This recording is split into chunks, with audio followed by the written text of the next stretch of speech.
보고서를 열어두고 한숨부터 쉬던 날들이 있었습니다. 숫자는 얼추 정리됐는데 문장으로 풀어내려니 머리가 하얘지고 결론은 자꾸만 미뤄졌죠.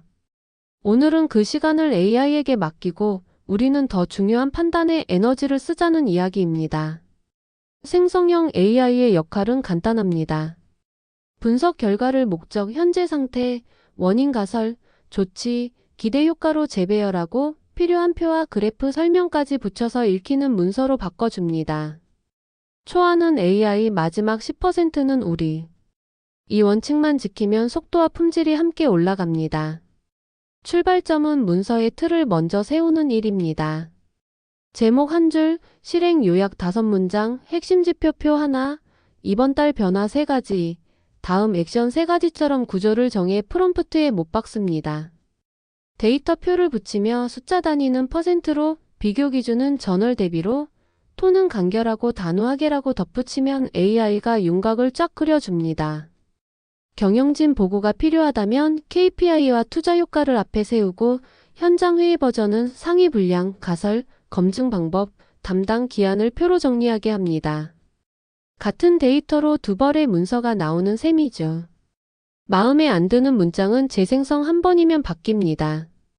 좋은 점은 AI는 밤샘을 해도 불평이 없다는 것. 다만 책임은 여전히 우리에게 있다는 것, 그건 잊지 맙시다. 자동화가 잘 돌려면 가드레일이 필요합니다. 민감 정보는 기본적으로 마스킹하고 모든 표에는 출처와 버전을 자동 표기합니다. 수치와 사실은 두 사람이 교차 확인하고 초안에는 임시 문서 워터마크를 넣어 승인 전 유통을 막습니다. 이 몇 줄의 안전장치만으로도 리스크는 크게 줄어듭니다. 도입은 작게 빠르게 갑니다. 첫 주에는 팀에서 가장 반복되는 문서 하나를 골라 템플릿 프롬프트를 만들고 둘째 주에는 CSV나 엑셀 범위를 표로 고정해 그래프 이미지를 자동 삽입합니다. 셋째 주에는 대상자별 2버전과 다국어 요약까지 확장하면 이제 매주 월요일 아침 초안이 우리보다 먼저 사무실에 와 있을 겁니다. 읽는 이를 위한 세심함도 잊지 않습니다. 제목에는 문제의 대상, 기간을 넣어 한 줄로 요약하고 요약 5문장에는 목표, 현재 수치, 원인 가설, 즉시 조치, 기대 효과를 담습니다. 차트는 질문 하나당 하나만, 캡션에는 무엇이 늘었나, 어디서 줄었나를 명확히 적습니다. 마지막 장에는 의사결정 칸을 두어 승인, 보류, 추가 자료 요청을 바로 체크하게 합니다. 이 작은 디테일들이 회의를 낭독에서 결정으로 바꿉니다. 효과는 숫자로 확인할 수 있습니다. 초안 작성 시간은 절반 이하로 줄고 보고의 구조와 톤이 표준화되며 수정 횟수와 누락 건수가 줄어듭니다. 무엇보다 팀의 대화가 달라집니다. 표 좀 다듬어 주세요 대신 이 가설을 먼저 검증할까요? 가 오갑니다. 야근이 줄어드는 건 덤이죠. 혹시 마음속에서 AI가 다 쓰면 우리는 뭘 하지? 라는 질문이 고개를 들었다면 정답은 이렇습니다. 우리는 더 좋은 판단을 합니다. 문장을 다듬는 시간을 줄여 얻은 여유로 더 나은 결정을 내리는 겁니다. 그러니 오늘은 보고서 자동화 일종만 골라 시작해 봅시다. 작은 성공 하나가 다음 성공을 불러오고 어느새 우리의 보고서는 빠르고 정확하고 보기 좋은 문서가 되어 있을 겁니다. 영문 구매 의뢰 이메일을 쓸 때 가장 중요한 건 영어 실력보다 형식이라는 점부터 분명히 합니다. 저는 먼저 필요한 정보를 표로 정리해두고 그 표를 바탕으로 초안을 만듭니다. 표에는 아이템 이름과 파트 넘버, 스펙과 드로잉 넘버, 퀀터티, 타깃 딜리버리 데이트, 딜리버리 로케이션, 인코텀즈, 통화와 페이먼트 텀즈 같은 필수 항목이 들어갑니다. 필요한 서류가 있다면 COC나 테스트 리포트, FAA이아사 폼 1 같은 서터피킨 요구도 함께 적습니다. 이렇게 정보를 갖춰 놓으면 영어 문장 하나하나에 매달릴 필요가 없습니다. 문장은 짧고 단정하게, 날짜와 수치는 분명하게, 이것만 지키면 됩니다. 초안은 보통 이렇게 시작합니다. 제목에는 퍼처스 리퀘스트 포파트 넘버 회사명처럼 목적과 대상을 한눈에 보이게 적고 본문 첫 문단에서 아래 아이템에 대한 퀘오테이션과 리드 타임을 요청한다는 의사를 분명히 밝힙니다. 이어서 정리해둔 표를 그대로 붙입니다. 표 아래에는 확인이 필요한 항목을 한 문장으로 묶습니다. 유닛 프라이스와 MOQ, 워런티 가능하면 제공 가능한 서터피킷 COC, 테스트 리포트가 페이먼트 텀즈를 알려달라고 정중하게 요청하면 됩니다. 납기가 급한 경우에는 얼리 딜리버리를 위해 파셜 십먼트나 스플릿 딜리버리즈도 수용 가능하다는 문장을 덧붙여 선택지를 열어둡니다. 마지막은 프로인프트 서포트에 감사한다로 정리하고 이름과 타이틀, 연락처를 넣습니다. 긴 미사여구는 필요 없습니다. 납기일은 짧을수록 멋있고 문장은 짧을수록 읽히니까요. 상황에 따라 덧붙이는 문구도 있습니다. 견적 유효기간을 못 받고 싶으면 쿠오테이션 발리디티는 최소 30데이즈로 명시해달라고 부탁합니다. 대체품을 허용하려면 첨부 스펙을 만족하는 이퀴벌런트 모델 제안도 환영한다고 열어두면 됩니다. 답이 늦을 때는 리마인더 이메일을 보냅니다. 제목에 젠틀 리마인더 RFQ 포파트 넘버 센트온 날짜라고 적고 본문에서는 프로덕션 스케줄 확정을 위해 날짜까지 회신 부탁한다고 기한을 분명히 제시합니다. 예의는 유지하되 데드라인은 꼭 박습니다. 번역과 검수는 숫자와 단위를 기준으로 합니다. kg, 밀리미터, pcs 같은 단위를 영문 표기로 통일하고 날짜는 YYYY-MM-DD 형식으로 고정합니다. 회사명과 부품명 같은 고유 표기는 그대로 두고 설명만 번역합니다. 초안은 생성형 AI로 뽑아도 좋지만 최종 발송 전에는 표와 수치, 조건을 사람이 다시 확인합니다. 그리고 계약 가격이나 원타임 패스워드 같은 민감 정보는 이메일 본문에 쓰지 않습니다. 첨부 폼을 쓸 때는 퍼처스 리퀘스트 폼을 엑셀 또는 PDF로 작성해 회신해 달라고 안내하고 폼 안에는 부서, 요청자, 목적, 품목표와 추가 요구사항 코팅, 포장, 표준 인증을 표준 항목으로 만들어 둡니다. 파일명도 RFQ 파트 넘버 연월일. 엑셀 X처럼 규칙을 정해두면 추적이 편해집니다. 결국 흐름은 단순합니다. 체크리스트로 정보를 모으고 표를 만든 다음 B2B 포멀 톤으로 간결한 초안을 구성하고 수치와 날짜를 최종 검수에 발송합니다. 그리고 필요하면 리마인더로 일정만 관리해주면 됩니다. 영어가 부담이었던 순간이 양식이 편안한 루틴으로 바뀌는 경험을 하실 겁니다.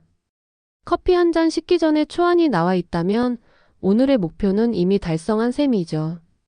오늘은 생성형 인공지능, 그 중에서도 GPT즈 GPTS와 기터브 그리고 소라S와 레이를 활용한 이미지와 동영상, 대화 기능에 대해 이야기해 보겠습니다.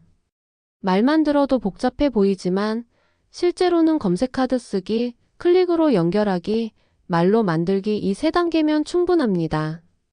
강의처럼 들리지만 너무 딱딱하게 가지 말고 차 한잔 마시듯 자연스럽게 풀어보겠습니다. 먼저 GPT즈 GPTS부터 볼까요?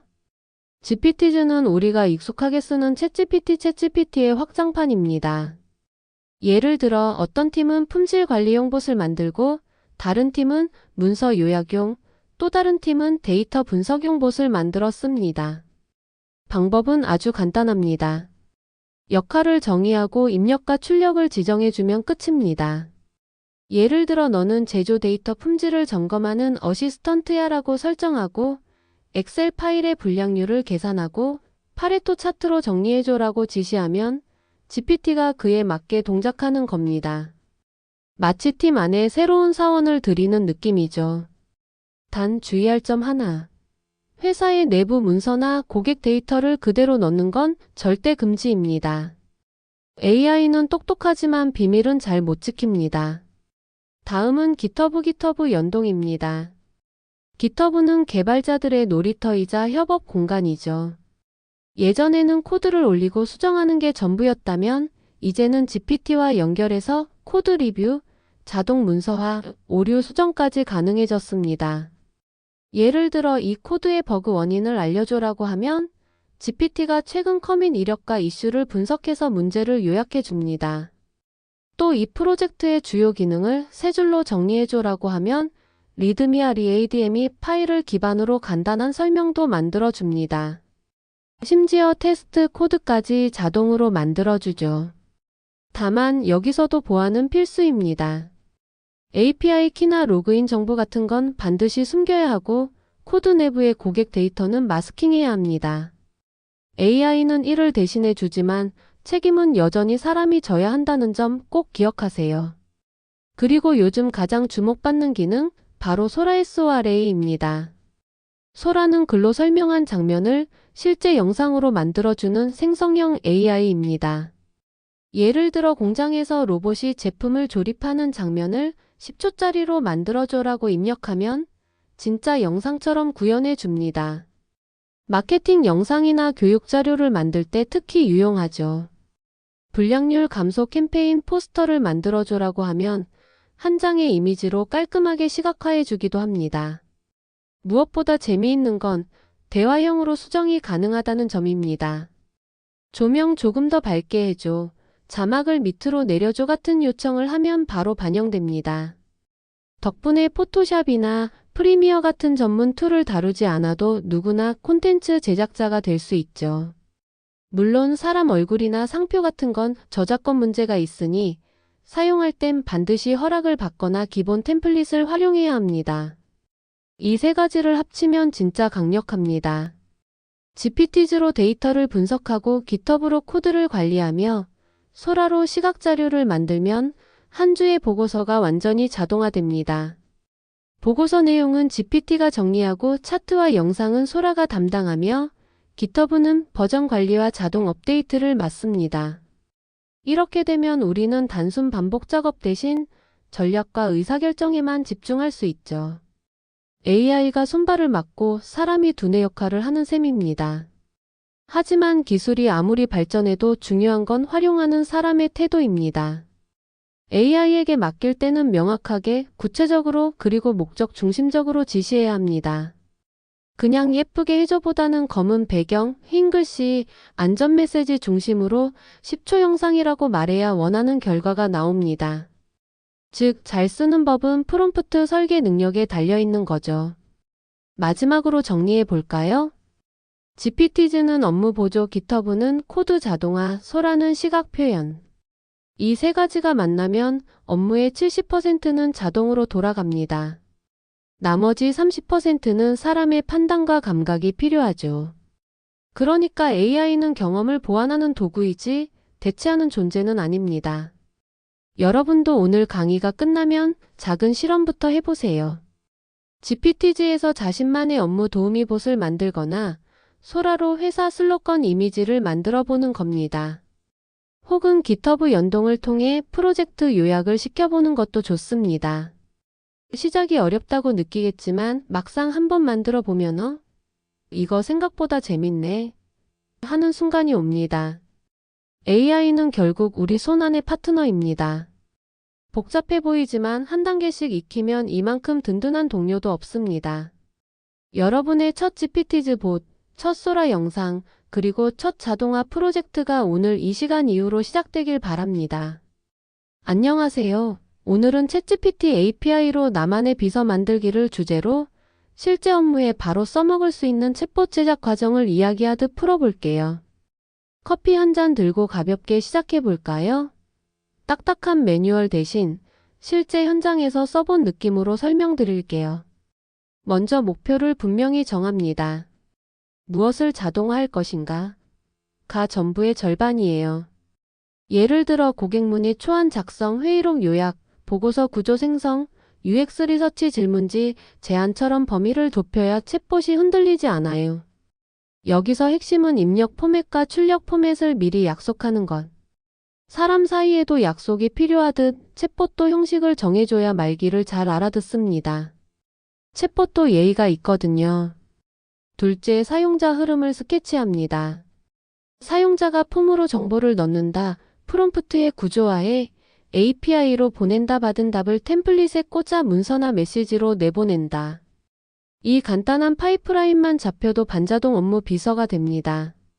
팁 하나, 프롬프트는 역할, 맥락, 형식 제약, 예시 순서로 쓰면 안정적이에요. 너는 UX 리서치 파트너다 역할. 이번 서비스 리뉴얼에서 맥락. 아래 목차로 16항만 써라 형식. 500자 이내 중복 금지 제약. 참고 예시는 다음과 같다 예시. 이렇게만 해도 답변이 한결 또렷해져요. 셋째, 품질을 올리는 비법 시스템 프롬프트와 퓨마이너스 샤트 예시입니다.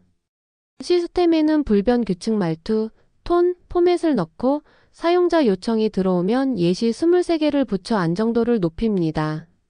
예시는 요리의 레시피 카드 같은 존재죠. 소금 한 꼬집이 맛을 살리듯 예시 몇 줄이 답변의 결을 바꿔요. 너무 짜게만 안 하면 됩니다. 넷째, 데이터 보안과 토큰 비용. 내부 문서나 고객 정보가 섞이면 반드시 비식별화하거나 요약 후 전달하세요. 민감 정보는 프롬프트에 직접 넣지 말고 사내 API로 사전 처리한 결과만 보내는 구조가 안전합니다. 비용은 맥락 끼리 토큰과 좌우하니 프롬프트를 모듈화하고 필요할 때만 긴 문맥을 붙이세요. 장문을 매번 보낼 필요는 없습니다. 장바구니에 필요한 것만 담는 센스. 다섯째, 에러 환각 할루시네이션 관리. 근거 포함 모드 출처가 없으면 확인 불가라고 답하라. 선택지 제한 다음 옵션 중 하나만 고르라. 검증 루프 1차 초안 규칙 기반 체크 금지어 수치 범위 수정 요청. 이렇게 3단 방어막을 치면 현업에서의 불상사를 크게 줄일 수 있어요. 가끔 엉뚱한 소리에도 화내지 말고 가드레일을 더하면 됩니다. 기계에게도 가이드가 필요하니까요. 여섯째, 기억과 반복. 사용자의 선호, 자주 쓰는 문구, 프로젝트 용어집을 지식 카드로 만들고 요청마다 필요한 카드만 첨부하세요. 이는 장기 기억처럼 동작해 일관된 문체와 용어를 보장합니다. 매번 그 표현 아니잖아 라고 잔소리할 필요가 없어져요. 챗봇도 칭찬받으면 잘합니다. 덜 혼나고요. 일곱째, 평가와 A/B 테스트. 같은 입력에 대해 두 가지 프롬프트 버전을 교차 적용하고 품질 지표 정확성, 완결성, 톤끼리 준수로 점수화합니다. 초기에 2030건만 돌려도 승자가 보입니다. 현업 동료 23명만 합류해도 피드백질이 급상승. 작은 실험이 큰 개선을 만듭니다. 여덟째, 배포. 처음엔 노코드 폼의 웹폼 웹북으로 시작하고 반응이 좋으면 사내 슬랙팀즈 커맨드, 구글 워크스페이스 애드온 혹은 간단한 대시보드로 확장하세요. 로그는 꼭 남겨 품질 이슈를 역추적할 수 있게 하고요. 사용자가 어제 그 답 다시 보여줘라고 하면 바로 보여줄 수 있어야 신뢰가 쌓여요. 기억력 좋은 비서 모두가 좋아하잖아요. 마지막으로 마음가짐. 챗봇은 사람을 대체하는 게 아니라 지루한 반복을 걷어내는 도구입니다. 오늘 10분 아끼면 내일 좋은 기획 한 꼭지 더 쓸 수 있어요. 우리 팀의 방식, 우리 조직의 톤을 담아 우리만의 비서를 만들어 봅시다. 자, 이제 여러분 차례예요. 프롬프트 한 줄부터 시작하면 업무의 리듬이 달라집니다. 너무 거창할 필요 없어요. 첫 버튼을 눌러보는 용기, 거기서 모든 게 출발합니다. 안녕하세요. 오늘은 클로드 AI를 활용해 글쓰기, 시각화, 분석을 자연스럽게 연결하는 방법을 이야기처럼 풀어볼게요. 먼저 자료를 준비합니다. 회의록, 설문, 경쟁사 기사처럼 흩어진 문서를 클로드에 넣고 문제, 원인, 해결 구조로 300자 이내 요약을 요청하세요. 길이를 명확히 정하면 불필요한 표현이 줄어듭니다. 다음은 목차 구성입니다. 배경, 현황, 인사이트, 대안, ROI, 실행 계획처럼 회사 표준을 지정하고 각 섹션에는 근거 3개, 수치 검증 필수, 불확실 항목은 검증 필요로 표기 같은 규칙을 붙이세요. 규칙이 많아 보여도 나중에 수정이 훨씬 수월해집니다. 이제 아티팩트로 시각화합니다. 인사이트 3개를 카드형 인포그래픽, 2열 레이아웃, 발표 시간 5분 가정이라고 요청하면 클로드가 바로 초안을 만들어줍니다. 색감이나 구성이 마음에 안 들면 가독성 중심, 대비 강화 한 줄로 재생성하면 됩니다. 이후에는 문체를 조정합니다. 임원용은 결론 중심, 숫자 강조, 현업용은 절차 설명 중심, 대회용은 완곡한 표현과 출처 명시를 요청하세요. 독자에 따라 톤을 다르게 조정하는 것이 전달력의 핵심입니다. 마지막 단계는 품질 점검입니다. 출처 인용, 수치 일관성, 반박 가능성을 체크하고 이 제안의 약점 3가지와 보완책을 요청해 스스로 검증 루프를 돌리면 보고서 완성도가 한층 높아집니다. 물론 보완도 중요합니다. 민감 정보는 비식별화하고 외부 인용은 반드시 출처를 남기세요. 정리하자면 자료 정리, 구조 설계, 시각화, 톤 조정, 검증만 꾸준히 지켜도 클로드는 든든한 업무 파트너가 됩니다. 오늘부터는 야근 대신 저녁 시간을 되찾는 첫걸음, 바로 한 줄의 프롬프트에서 시작해보세요. 안녕하세요. 이번에는 게머 AI로 내용 요약부터 PPT 자동 생성까지 한 번에 끝내는 흐름을 이야기처럼 풀어볼게요. 회의가 끝나면 메모는 엉켜있고 자료는 폴더 속에서 길을 잃죠. 이럴 때 간말을 열고 문서, 링크, 회의록을 그대로 붙여넣습니다. 핵심 메시지 3개로 요약하고 청중은 비전공자, 발표 시간 7분이라고 조건을 달면 간마가 먼저 전체 줄거리를 뽑아줍니다. 마치 친절한 편집자가 초안을 깔끔히 정리해주는 느낌이죠. 다음은 슬라이드 구조입니다. 간마가 자동으로 목차와 페이지 수를 제한하는데 필요 없는 부분은 X 한 번이면 정리되고 부족한 설명은 세부 근거 추가 버튼으로 보완됩니다. 디자인은 테마만 고르면 끝입니다. 브랜드 색상, 글꼴, 로고를 등록해 두면 모든 슬라이드에 자동으로 적용돼 통일감이 살아나요. 가끔 과하게 화려하다 싶으면 가독성 중심을 선택해 톤을 낮추면 됩니다. 숫자와 표도 편합니다. 원문에 흩어진 수치를 간마가 표로 모아주고 차트 후보를 몇 가지 제시해요. 우리는 보기 좋은 한 장을 고르기만 하면 되죠. 발표자 메모 자동 생성도 유용합니다. 이 장에서 강조할 문장 2개, 예상 질문 3개라고 요청하면 스피커 노트가 생겨 리허설이 훨씬 수월해집니다. 마지막 점검에서는 중복 메시지 제거, 한 슬라이드당 문장 5줄 이하 같은 규칙을 적용해 군더더기를 덜어내세요. 외부 자료를 인용했다면 하단의 출처를 자동 표기하도록 설정하면 깔끔합니다. 정리하면 간마는 요약, 구조, 디자인, 발표, 메모, 최종 다듬기를 한 줄로 이어주는 도구입니다. 우리가 할 일은 메시지의 방향을 정하고 간마가 만들어준 초안을 현장 언어로 다듬는 것뿐이죠. 자, 이제 폴더 속 문서들을 불러 모으고 첫 슬라이드를 만들어 볼까요? 오늘도 야근 대신 발표 완성의 뿌듯함만 챙겨가요.